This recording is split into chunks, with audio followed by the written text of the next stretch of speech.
And welcome back, everybody, to the SDL Season 2 weekly recaps. We're going on week 4, and I'm joined here by my good old buddy, Mattsto, a.k.a. Matty Boy, a.k.a. my home dog. How are you?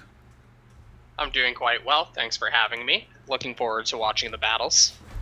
Yeah, we definitely got some interesting battles to watch. This week we did have a few forfeit losses in one of the divisions, so more content's going to be in the other one, but we're going to make it up. But it'll be all right. We'll get through it. I think it'll be all right. So as always, let's go ahead and let's jump into this and let's go over some of these standings right here. Overall, I don't think much changes have happened here. Matt, is there anything you would like to comment on just the overall standings? No, it just seems like the top of the pack keeps going further and further, whereas the teams that are struggling to get wins are about the same spots. Yeah, I mean, I will say shout out to the Void Radiance for doing a 2-0 win this last week. So that already jumped them up on top of your team, actually. So they are finally not only did they both get their first wins of the season, they both had pretty dominant wins. So hopefully that might be the start to propel them to actually be able to do something this season.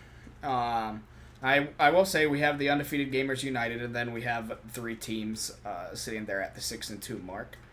I think we can all be pretty confident that those guys are going to stay up there. We have the Tarapa Goats that are still making their comeback, sitting right there in the middle of the pack, waiting for that week that they go 2-0 and really just jump up.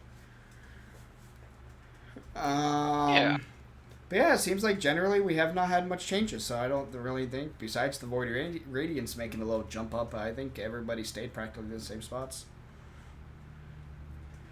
I will say I do want to notate. I think, especially with the top of the standings, I really think that differentials are gonna matter here later in the season. I would not be surprised if differential is gonna be the difference of standings going into the postseason. Yeah, the diff makes such a big difference, and obviously, the better you do in that sense, the easier it is to make sure that you're hitting the playoffs if you have to have tiebreakers. Yeah, I mean, it's just. I think the biggest thing is, I mean, you have your top teams that are all in the double digits so far. Then you have your 5th place team is literally neutral, and then all the other teams are quite in the negative. It's pretty drastic. It seems like the teams that are winning are really winning, and the teams that are losing are really losing. Yep. Yeah, generally, it's shaping up to be interesting still. I'm still excited because we have many, many weeks still at this point. Oh, absolutely. Absolutely. I think this is, 8 weeks, 9 weeks? Let's see. So, yeah, it is 8 weeks long, so this is right at half season. So, I mean, I definitely think there is plenty of time for all these bottom teams to go ahead and make a jump up. So, we'll definitely see it's mid-season right now, so we'll definitely see what these teams are made of in the next few weeks. If any of these lower teams are going to make a jump, it's going to have to be soon. Agreed. Do you know how many teams make playoffs? Is it top 5? So it is top 8 that make it. So basically, it's going to be what 2 teams miss out on the playoffs, really. So it's really going to be a tight race down towards the bottom to see, not to be those bottom 2 spots, which is actually right where you and your partner is. So. Yeah, it's really a tricky situation that I found ourselves in. That's what you get for the name. That's what you get for the name. Yeah. Yeah, my bad. Big mistake on my end, clearly. Yeah, but no, I'm good. No, go ahead. But I definitely think it's gonna be the bottom 5. The bottom 5, technically, you can put Tarapa Goats in it, I suppose, that are really gonna be in a mix. But I think as of mid-season right now, I would be confident saying that the top 5 teams are probably going to be there. So it's basically going to be the bottom 5 teams fighting for those 3 playoff spots. Yeah. We'll find out. I mean, Pixie Pals need to get wins, especially with the differential being as drastic as it is. Because, yeah, even if they get, like, the 1-0 wins, you just, like, need to get those W's when you actually can. Yeah. Yeah, I mean, you're talking about 5th place. You're literally talking about from 5th to 9th is only 2 wins. Mm-hmm. So, I mean, not only are wins going to be important, but the differentials, like we talked about before, are really going to be important moving forward here. Alrighty, let's go ahead and jump over. Let's look at our kill leaderboards. Anything that pop out to you immediately? I love that my Tapu Lele is actually showing up, considering how little it did in the first 2 weeks. And how much better Miz is with using Delta Metagross compared to I am. Like, legitimately, night and day difference between the two of us. Yeah, I mean, let's just look over just generally from both divs. Mega Stunfisk being top 4 in both divs. My boy Meowdoriya getting the number 1 and number 2 for the kill leaderboard over for the Mega div.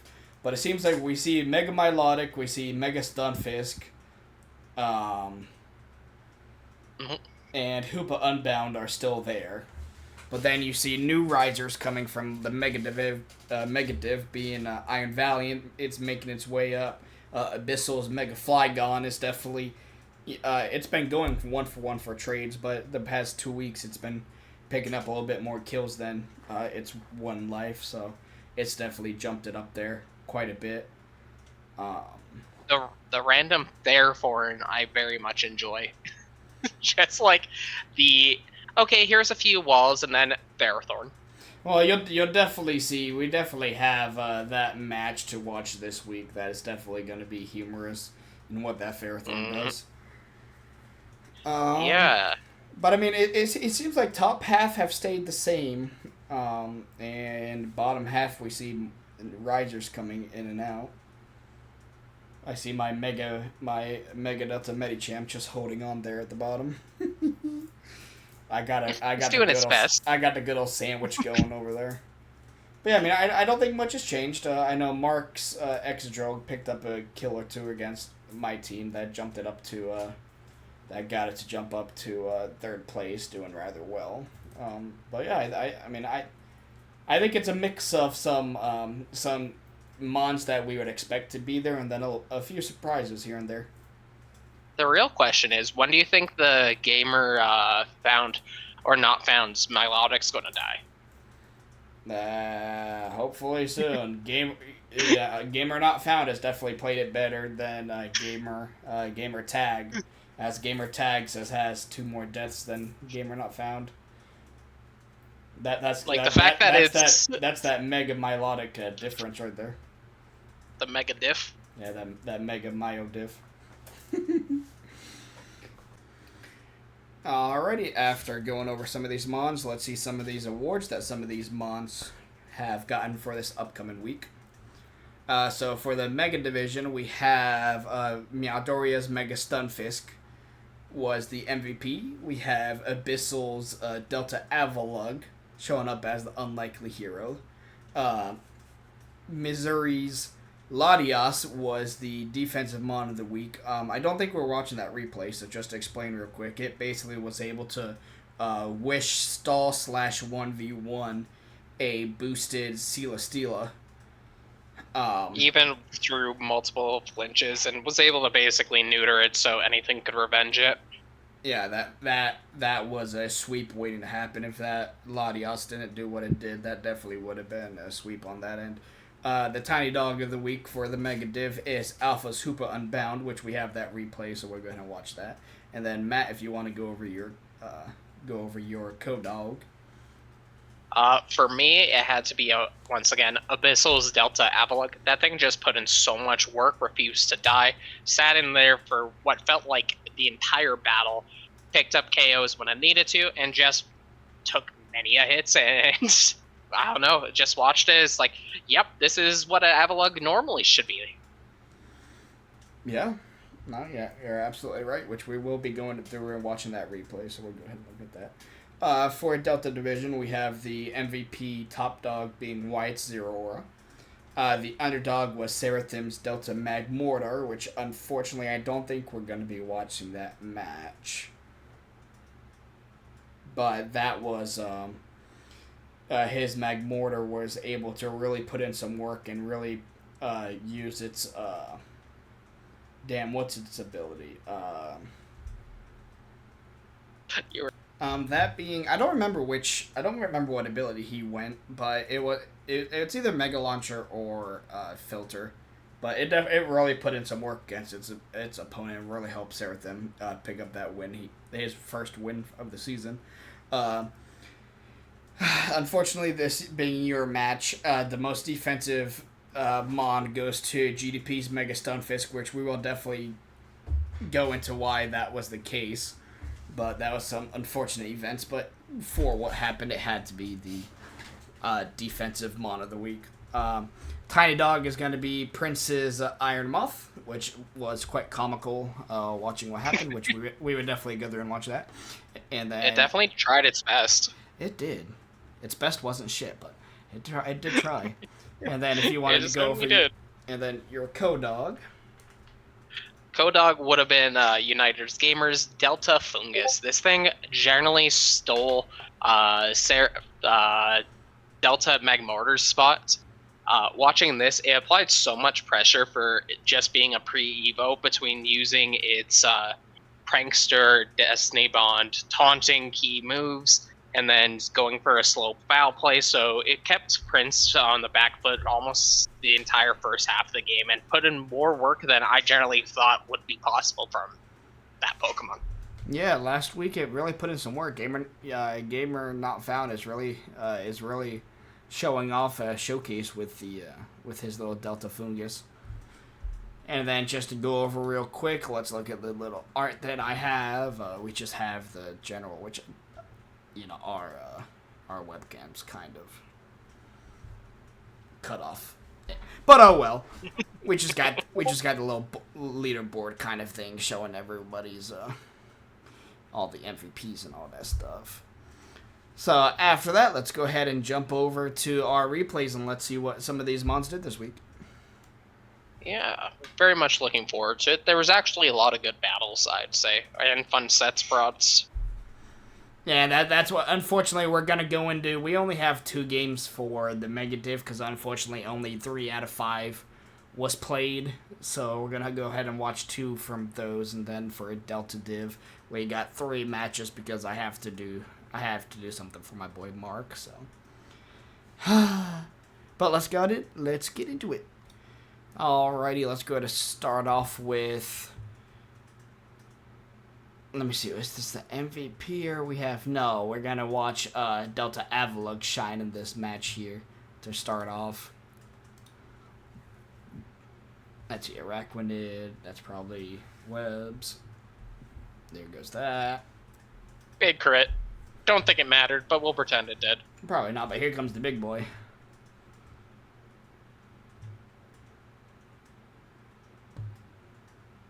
Wait. Like... Hang on, I need to wait. The 2 times speed. No, I got... What happened here? Okay, hang on. Wild Charge, dead, yeah. Yep, so then he sets up Rain Dance. So it gets the Swift Swim. He was not respecting the EQ coming. And then he just eats it. Yeah. Literally eats it. In the rain, stab, just didn't even care. Dung Defender, really, guy? Also, I also am curious if it was meant to be booster attack. I'm guessing it was meant to be booster speed, but because of the webs, it reduced it. Possibly, yeah.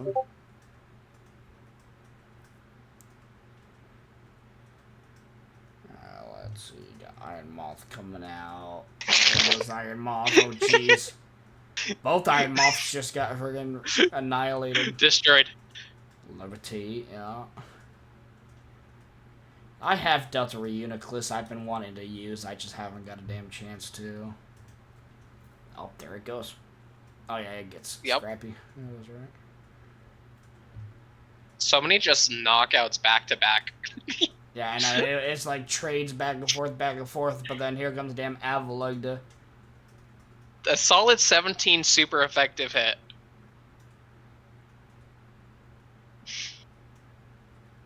I wonder if Yuji knows if he goes solar power or chlorophyll. Solar power only boosts the special attack. I'm curious why he's always running Delta Noivern and well, he always runs it physical.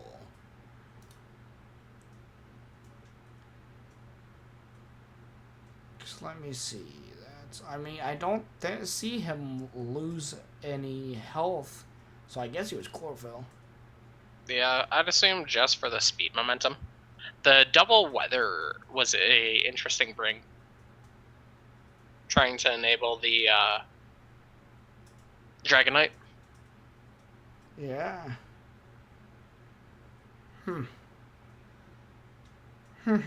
Interesting.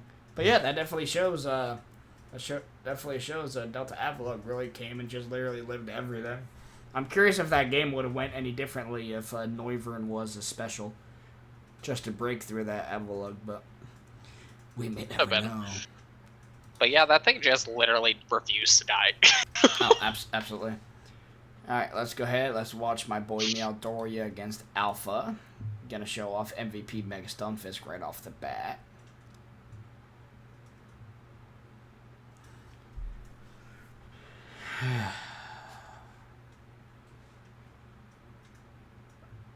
The Slow King almost winning defensive model of the week because it just never damn died. Stunfisk comes back out. Reads probably that. Just one too many bad jokes is the main reason. That must be it. I want to give a little shout out to Alpha for always bringing me in and just letting me damn die. The amount of here's a Pokemon that comes in and dies is this week has been very, very entertaining. That is fair. Oh, here comes Slow King again. Hey, gone. And just Stunfisk back out. Yeah, I don't know if you're noticing a pattern, but yep. Also, generally surprised that Torn could take a Volt Switch. I'm assuming it was AV and Spadef, but like still, I'm surprised by that. Yeah, I mean Torn is big and Torn is really big with its special defense, especially its bulky, especially if it's AV. Got Caesar coming out to pick up a killer too. Generally surprises me the speed because I'm so used to bulky, slow ass Scizor. Yeah, Scizor in the snow gets Ice Cleak, so that doubles its speed. So yeah, definitely seeing a speedy. And then here we go. I'm so sorry. I gotta say this was my cook. This was all me. I have to brag about it. Because it's been almost every week it's been Scarfed. It's kind of been Alpha's bread and butter. And I was just like, dude, we have to go. I told Meowdoriya, we have to go physical Pheasantipity. We gotta Scarf it and make it outspeed and just U-turn on it and just watch it get annihilated.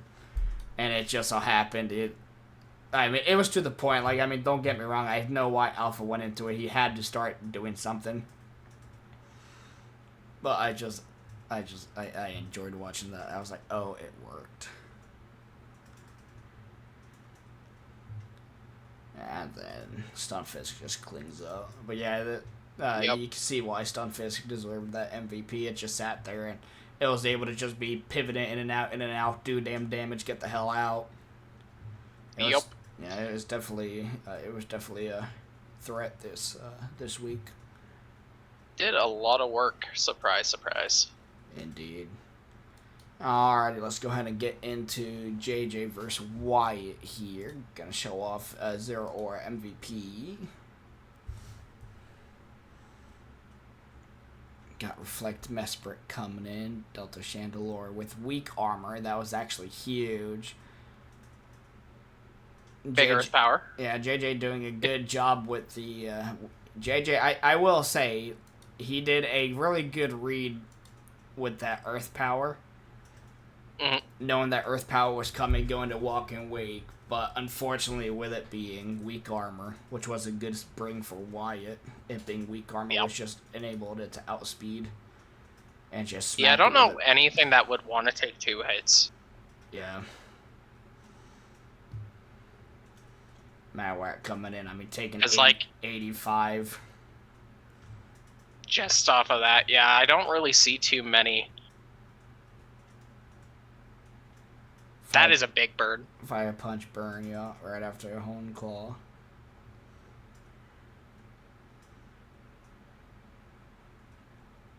Lilligant just doing Lilligant things.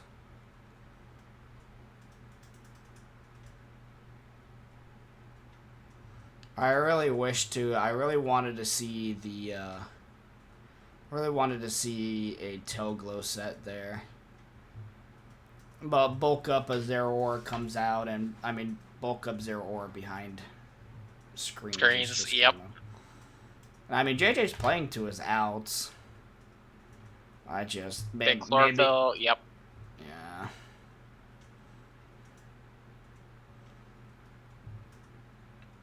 Yeah, that's kind of the unfortunate thing. Maybe, I did chat with him post-game. Maybe if he was pivoting in and out with Hitmontop to possibly get the attack lowering, maybe there would have been something he would have been able to do, but...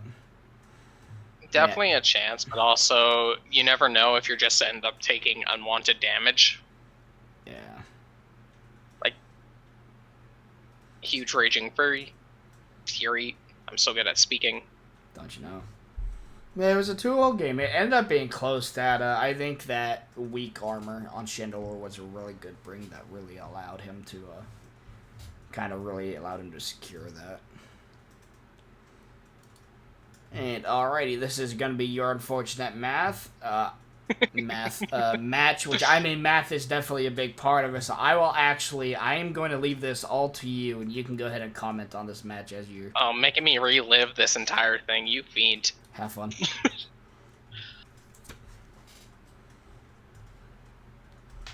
So I generally enjoyed the sets that I brought. I thought I ended up cooking quite well, thanks to you as well. I had Brox as a lead, but I figured, I might as well just get big damage on that annoying Pokemon. I thought this was actually a very good predict by GDP instead of just going for the Telegraph body press. So I ended up losing gold there. Came in with Revenge. I think that was Metagross's first kill of the season. Huge. And the Rocky Helmet getting the second one.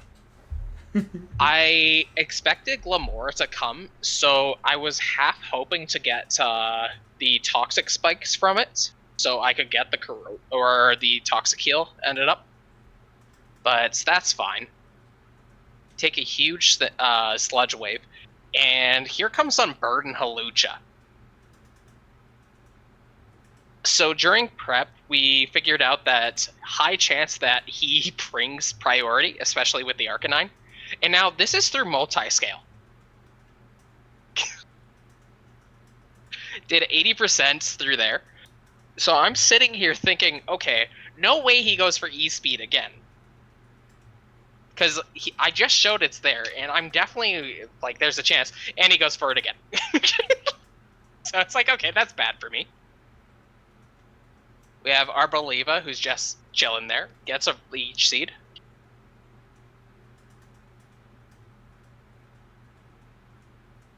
Gets the huge amount, and it's dead.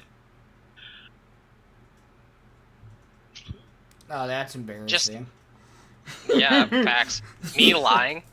And now it's dead. You know what the worst part is? In the battle, I had the exact same thought. I'm like, and it's dead. And then the terrain. The Psychic Noise was a fantastic ring. generally was such an annoying thing for me to be able to get past it. And then we had the fun bring of alluring voice to make sure if it was a setup Venusaur. Get another Sang Step. Also, the fact that how long Arbaleva's sitting there, even though it's badly poisoned. Yeah, it's been out for... I mean, let's just do, with you saying that, let's just do a quick turn 19. You brought that sucker out turn... No, it's earlier. That's what, let me see. 13.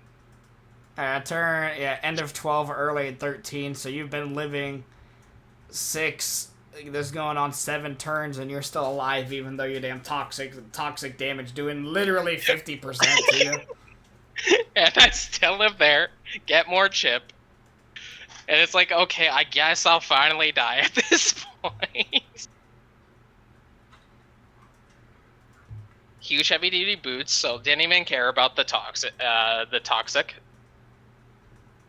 The healing block is, once again, kind of annoying, because I do reveal that I have Morning Sun.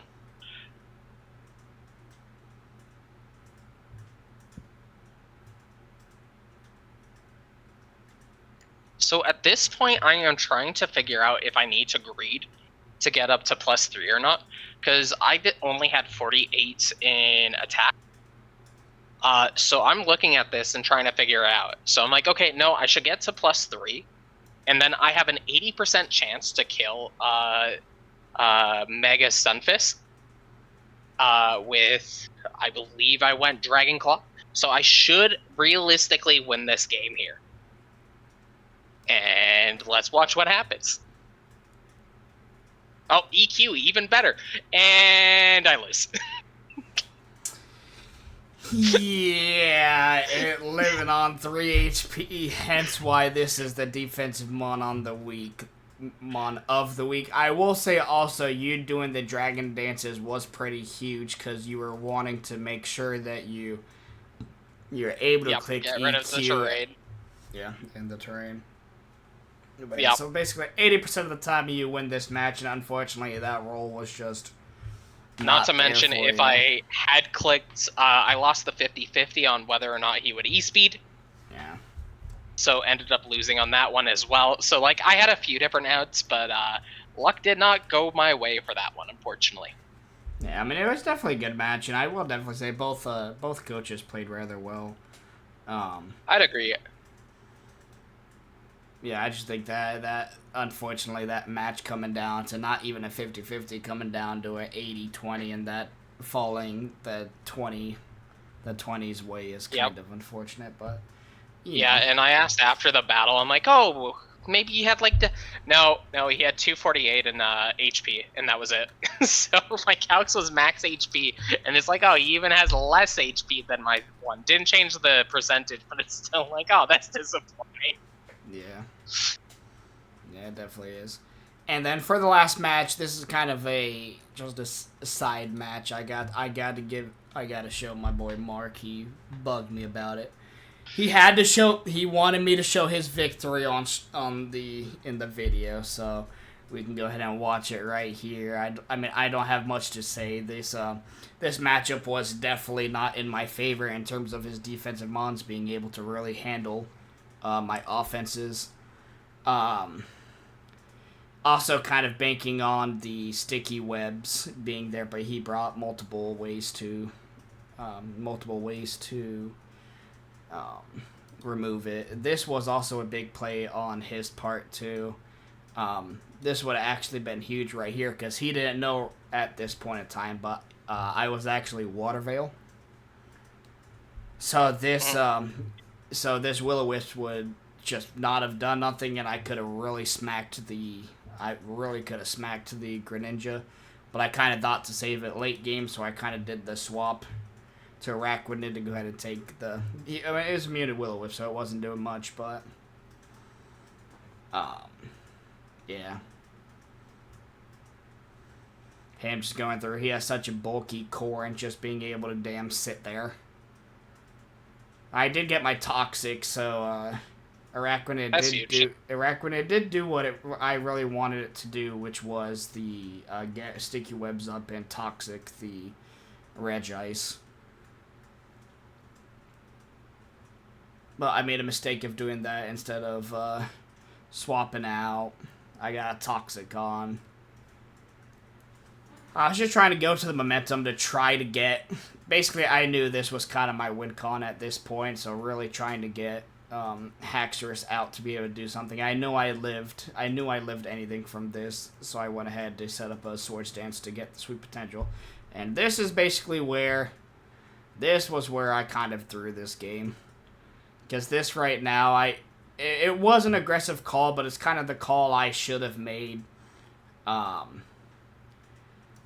I knew I didn't die I knew I didn't die. I had this up. I should have just gone for liquidation. It would have been a roll to kill. It wasn't in my favor. Mm-hmm. But still, I probably should have clicked it. But I also knew it covered for any of the swaps. But unfortunately, I did what someone would call the safe play and not go for the read. Just try to kill what's in front of me. But unfortunately, that gave him a free switch to the Mega Bisharp. Which I knew this thing is not only Technician, but it has Mach Punch, and I'm a damn Steel type with, minus defense, so I kind of just tried pivoting around to do what I was able to do, and unfortunately, this was the big thing that kind of just... This was one of the pains of my existence, is the Regice. So I knew I had to get Rillaboom in front of it, and unfortunately, he gets the burn, first hit. Yep. The turn 1 burn. Yeah, which I had this Rillaboom built to be able to one-shot the Regice with a Wood Hammer. Also, I want to say the defog earlier on to get rid of webs as well as screens hurt you so much more. That was such a good bring. Yeah, that it was. Because, I'm just trying to, at this point, I'm just sitting here trying to have him make a mistake. And unfortunately, I had 2 Mons para'd this damn game. And I don't even think, I think maybe I got 1 out of, 9 turns of para. I was hoping for the 1. I had Haxorus House just to see if I could knock this out in addition to hopefully maybe get that para. But it didn't go my way. It unfortunately lives on 4. So now it's kind of me just trying to climb through, and this Regice is just gonna damn sit here. Yep, it's just gonna chill, not care about anything. Also, the terrain is helping it a little bit to even survive more.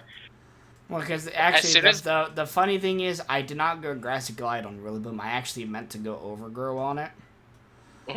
Because hence why I did not want to give it health, but in addition, I wasn't running Grassy Glide, so there was no reason for me to run Grassy Terrain. Oh, okay.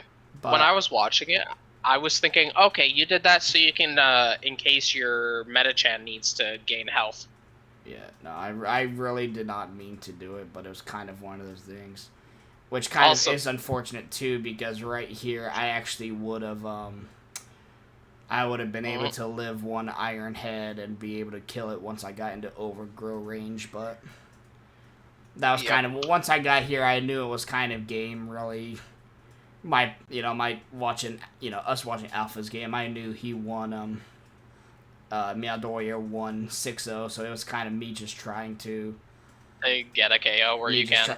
Exactly, trying to get a KO to at least give us the win, which just so happens to come right here. Yeah, he brought a very good team. Huge win.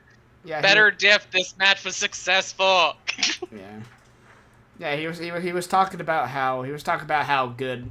How Mox on his end was kind of rough, and I'm sitting here kind of like, homie, you have Regice that walls my special attacker for days.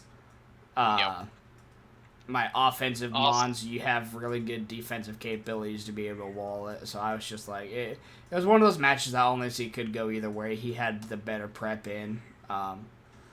just straight out won. But I had to, even though none of his mons got any awards or anything like that, I had to show it to him, so show him some love. Otherwise, I would never hear the end of it. Yeah, 100%. You'd just be hearing, "You didn't show your battle because you lost." Yeah, but it's okay. That I'll take that. That's my first loss of the season. I mean, I knew coming in it was gonna be rough for me, so I was just happy Meowdoriya managed to pull it out. So yeah. All right, and you know, you take it where you can. After all, yeah. Better than what I'm doing. It'll be all right. It'll be all right. It's still early, halfway game. Well, yeah, alrighty, let's go ahead and go through. We do have one transaction to go ahead and take a look at. Let's get on over there. Alrighty, and our only the loner transaction this week was Prince the Underworld went ahead and made a few transactions, went ahead and dropped his rain mode to go ahead and just pick up generally just some overall strong mons. Matt, you got anything to really input in terms of some of his changes? No, he kept Delta Gudra. I enjoyed Team 2 a little bit more. I know he dropped the rain aspect, which I don't think ultimately helped him out too much overall. But I think Team 2 should work for him a bit better, and I hope he has a lot of success with it. Yeah, I don't know. I did really like Delta Superior, just as a mon. But I will say, I think the biggest hindrance was Iron Moth on his team. I really thought his team was good in the rain, except for Iron Moth. And in addition to having 2 mons 4 times weak to ground, I mean, don't get me wrong, he had a lot of good mons that were able to tank or be immune to ground moves. But at the same time, I don't know. I feel like I would have liked to see an Iron Moth switch rather than his overall rain mode. Fair. But he went ahead and picked up. He basically swapped everything with his rain mode for Annihilate, Florges, Wo-Chen, Excelgor, and his signature Swallow. He also has Fuecoco down there, but I didn't bother putting it back on there because he was late. And he doesn't know how to do math. But, I mean, I don't know. I definitely think I liked his old team better. I feel like some other changes would have been better. But, I mean, hopefully this does bring him more success. Maybe he went for more comfortability. I mean, I know he loves his Swallow. He does love his damn Swallow. He definitely does love his damn Swallow. So yeah, I definitely think he'll maybe do better, just more of a comfortability wise. I don't know what Wo-Chen is really gonna do, and kind of, you know, there's just niche mons, but hopefully this will bring him some more success for what he's had this season. And that's going to be the end of the SDL Season 2 weekly recap, number 4, week 4. I want to thank everybody for staying to the very end to go ahead and watch. If you liked, please leave a like button. Thank you to Matt for joining me this week. Thanks for having me. It was a lot of fun. Hopefully you can do it again sometime. Yeah, we will definitely see. Do check out Matt's YouTube, link down below. Greatly appreciate for anyone that watched till the end, and we'll definitely see you guys next week.